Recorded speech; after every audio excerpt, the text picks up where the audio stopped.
Disclaimer: this is not actually Nicolas Cage, just an impersonator. All words said are not reflective of any true person. This channel is a result of two super fans of Nicolas Cage getting together to celebrate the best actor in the world. Hey everyone, this is Rose here with our 4th episode of Fantasy Nicolas Cage. It's a Sunday night, and as you know, it's pretty late in the week, and I'm here sitting down with Nicolas Cage, Fantasy Nicolas Cage. I have to apologize to our listeners and to you, Mr. Cage. I was sick all week. I got a cold from someone, and actually, I want to warn everyone, I might cough at some point, which is why I have this pill, and I'm going to cough into that. Now you're probably thinking at home, why does being sick stop from having a podcast? Well, I actually have a very weak immune system, and so... You're sick too. Yeah, I really hope not. Okay. I feel like I've been fighting it off. It's probably not the same bug, but I have a very weak immune system, and, Rose called me. She said, hey, let's do it Tuesday. And I was like, okay, that sounds great. I had the plan going. And she said, I feel like I'm getting sick. And I was like, oh, hell no. I'm not doing that. Achilles has his heel. I have my immune system. It's something I've dealt with my whole life. I've had, growing up, kids used to chase me around the schoolyard. Sicky Nicky, Sicky Nicky. They'd all make fun of me because, my immune system. Kids, they always find your one weakness. That's sad. It's very sad. It's haunted me. Kids, they'll find your one weakness and they'll exploit it. They'll yell it around the schoolyard. It was okay. There was one positive of being sick growing up, and that was my mom would make these special cookies for me, and it's like a sugar cookie and a peanut butter cookie mixed, and there's a little bit of coffee in there. Okay. And she would, how for peanut butter cookies they use the fork to make, like the imprints on the top. Right. She'd use a spoon or sometimes like a wooden spoon. And it looked weird, but, she called them Nicky's Special Cookies. I called them Knickerdoodles. They were delicious. Absolutely delicious. I was going to say they sound like Snickerdoodles, but I guess there's that coffee that makes it a little more exotic. Well, they're quite different, actually. The Knickerdoodle name is not as easy of a reach as you're making it seem there. Oh, okay. Yeah, it's one of my first prized creative attempts at nomenclature. Okay. Yeah. Wow. Well, I would love to try a Knickerdoodle. Yeah, well, next time you're sick, maybe you can hang out with my mom or something. Yes. So, you said people made fun of you a lot. Did you not have many friends during school? Well, of course, growing up? Well, excuse me. Well, of course, I had friends, I had enemies, as everyone does. Bless you. Thank you. I had friends. I did. My uncle was somewhat famous. No surprise to anyone at home.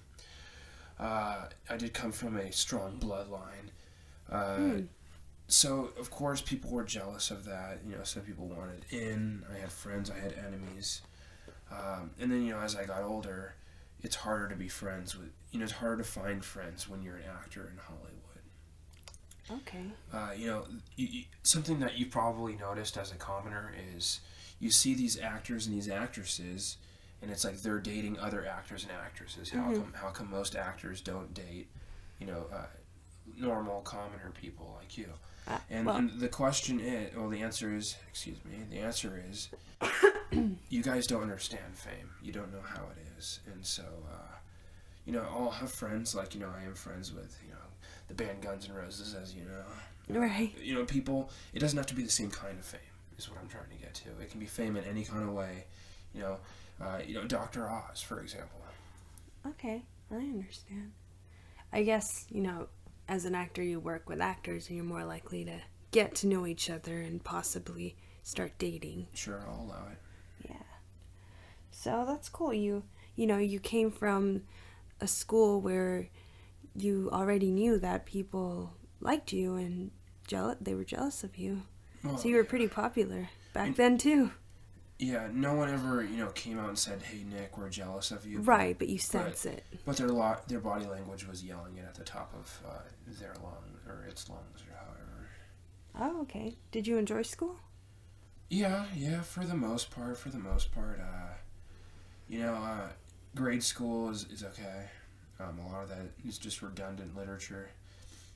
Middle school, of course, is, people's hormones are starting to kick in, and your hormones kicked in 6 months before mine, so you're the cool kid.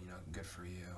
Then there's high school where some people start taking it seriously, some people go the other direction, and I feel like because there's so much of a dichotomy in high school is why it's a little bit better than middle school, because not everyone's trying to fit in. And then college, I went to UCLA, the best school on the planet. And, Me too. Go Bruins. Oh yeah, go Bruins. That's a culture in its own. That's a culture in its own. Mm-hmm. The culture at UCLA, unlike other schools, like for example USC, the culture. Bless you. Thanks. The culture at USC, for example, it kind of penetrates. Penetrates is the wrong word, but it's also the right word. Like, you step on campus and boom, there's the culture. UCLA, it's a little bit more subtle. The culture's a little more subtle. Yes, excuse you. We've been, excuse you for the last 3 times and the next 3 times. The culture's a little bit more subtle, but, I'm a subtle guy, so I enjoy that. Understandable. So, did you have a favorite class growing up? Well, I like anthropology just because the subject of anthropology is the study of the history of man, and I think that kind of thing, in my exploration of the Japanese kabuki, when I formulated my own Western kabuki, it is somewhat of an anthropological exploration. For those of you who don't know what he is referring to on Western Kabuki, it's a style of acting he coined. Yes. Going back to, again, nomenclature. So I believe that my acting is a facet of anthropological hindsight. And so, because of all those things, I think, most people don't think of that class as an acting class, but it really is. I understand. Somewhat. Do you? So, opposite to that, what's your least favorite class? Least favorite class. Like at college or at the grade school level? Well, I guess you can answer for both. Sure. Or either. Sure. Physical education for grade school most of the time. Yeah. You'd think, wow, Nick, you're a limber man, but which is true. But I didn't always get picked first for sports. For example, baseball. I'd always want to be the umpire, but you don't get to pick who's the umpire. It's always the coach, and they're not flamboyant enough to be the person. So okay, in college, my least favorite class in college was probably just the basic undergraduate English, because write a 3-page paper, really. You write scripts. Right, I'm supposed to contain all my thoughts on a topic in 3 pages. That's not going to work for you. Excuse me, Professor, do I look like an invalid? I would ask that question. Have you? Oh, yeah. I've asked that question, I think, 7.5 times. Wow, what are the responses from that? Well, usually not good, excuse you. College professors will, they have their egos. God, people with egos are obnoxious. They have their egos. They can't address questions like that. It's an honest question. Am I an invalid? The answer is no, of course. It's a rhetorical question. Can I write 10 pages? That's going above and beyond. That's what they want to see, or at least what they should want to see. Wow. Well, you're a pretty bold move. No, not really. Do you admire any professor till this day that No. you've had? No. No. What if you became a professor? Have you ever thought of that? Well, you can't teach what I have.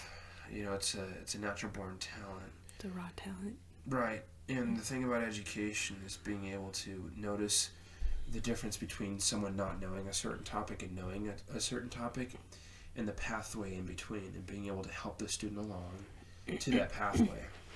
Now, my talents, I don't have experience of living without them, so I'm unaware of the bridge leading to those talents, if there even is a bridge.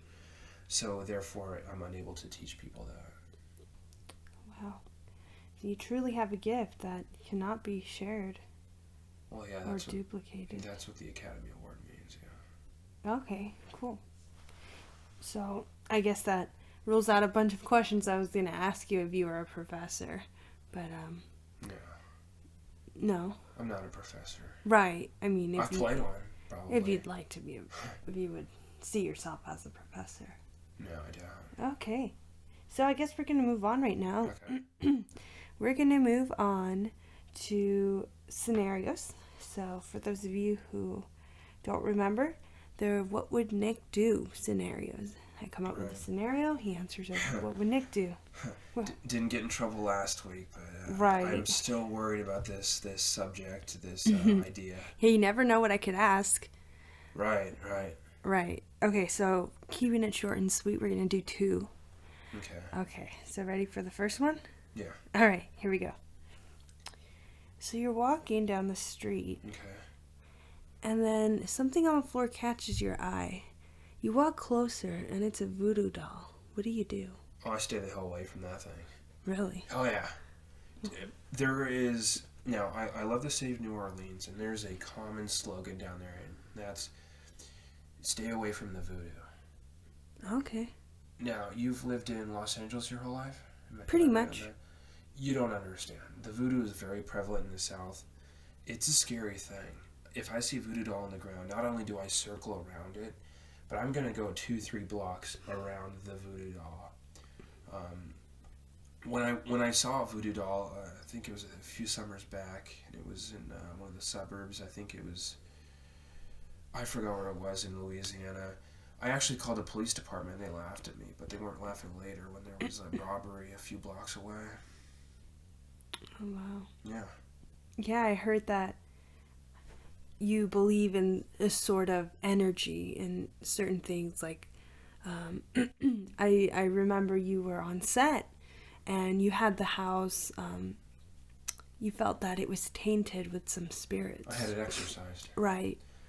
Now, the word belief implies a blindness. It's the lack of facts, but it's emotion replacing facts.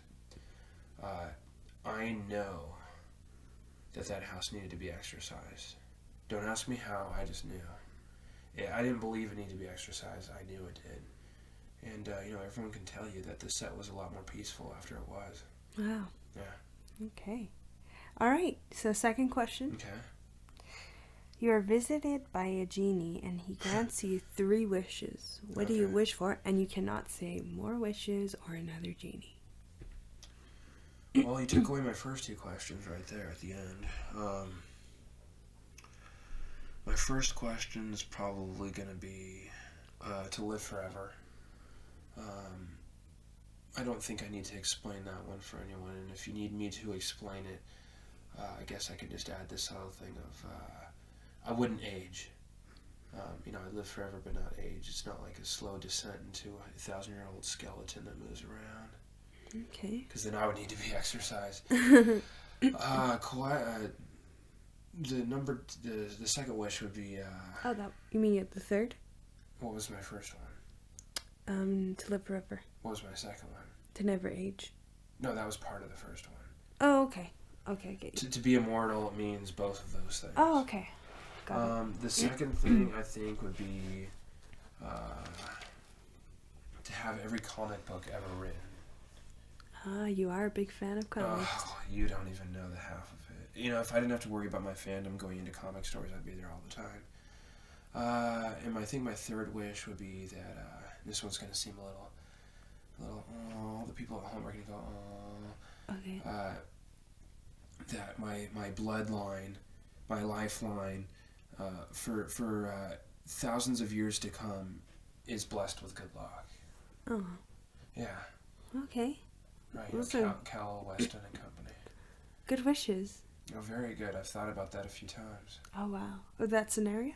Well, someone asked me 5 wishes because, of course, the first 2 are another genie and 3 more wishes, but you took those from me. Right. Okay. All right. So now we're going to move on to... By the way, excuse me, the key to getting those 3 extra wishes for you people at home in case you meet the genie is before the genie has to answer your 3 wishes. So before the genie can tell you his limitations, before he can say, you can't wish for another genie or you can't wish for more wishes, as soon as you see the genie, you ask the wish, because the law states that before he states those limitations, the limitations do not exist. So as soon as you see the genie, he has to answer your wish. So you ask him before he gives you the limitations. Wow. And that's how you get 5 wishes. Or unlimited wishes. Wow. Yeah. Awesome. Right. I keep crossing my fingers every morning, but... He hasn't come by. No. Although it doesn't seem like you need one. I'll allow it. There's been a couple close counters, though, where I thought I met a genie, but it ended up being an obese blue person. Okay. Yes, it sounds funny, but there's a lot of those in Las Vegas. Oh. Believe it or not. Okay. Yeah. All right. So, good segue to leading to question of the day. Okay. Bless you. Thank you. I'm so sorry, everyone. So we have 2 questions. I know you say no editing and stuff, but can you go in and reduce those coughs to make them quieter? It might be a little hard. Okay. I don't think so. We try to keep this all on the fly, live, unedited, unscripted. Right. Okay, so questions of the day. First one is by Joe's Joy 762. Joe's Joy, like a joystick? I don't know. Joe's Joy. What is your favorite animal? Now, this was posted a while ago, and not to confuse with me asking what your favorite exhibit is at the zoo from last week. Right. Elephants. Right. Well, my favorite animal is not... you're probably thinking, well, wouldn't your favorite animal be at the zoo? No. My favorite animal is actually a native animal that you don't see at the zoo. And if you do, it's because it's not meant to be there. Or maybe it is. And that's the Roadrunner. I like the Roadrunners, I think mostly because of Looney Tune cartoons. There was the clever coyote, but, he wasn't clever enough. With the unlimited credit card credit and kept ordering all those things. The Roadrunner was always one step ahead of him, no matter how small that bird's head was. He was always one step ahead of the coyote. I think his name was William Coyote or something like that. He was always one step ahead, and and then I saw one in real life, and I was like, holy shit, these things are smart. And from that day on, Roadrunners have been my favorite animal. Wow, yeah. Awesome. You see them everywhere around Las Vegas. True, and you see them everywhere in California too. I'm sure. Yeah. So rumor has it you don't like bees. And that you don't like talking about it. I don't like talking about it. I hate bees. 100% hate bees. They sting you, they die. It's like some kind of kamikaze insect. Not the bees. Yeah, and the famous scenes from Wicker Man. I did that movie for the mustache. They didn't even give me that, but that's a whole different episode. I really don't like bees. I really can't stand bees, but I understand the necessity of bees, and so for that, I allow them. Okay, and our last question is by Randy Locker _21. Randy Locker? Yes. Okay. All right. Hey Nick, huge fan of yours. Right. My question today is, are you allergic to anything? I'd like to say I'm allergic to paparazzi. All right. Awesome. Yeah, that's my answer. Okay, cool. All right. So thanks for having us, Nick. Having me up. And I'm sorry again for delaying this. And I'm sorry for coughing on this podcast. Yeah, I want to apologize for that too. All right. So, any final thoughts? No. No final thoughts. Not one. All right. Have a great day, everyone. Thanks. Thank you for listening to our 4th Fantasy Nicolas Cage podcast. I guess I should have delayed it even longer if I can't even think straight right now. But hope you enjoyed it. Remember to leave your questions, your comments, your ideas, any sort of critique in the comments section or on our Twitter at Fantasy Nick Cage. You could find it there on our YouTube link as well. And hope everyone has a beautiful week. Bye.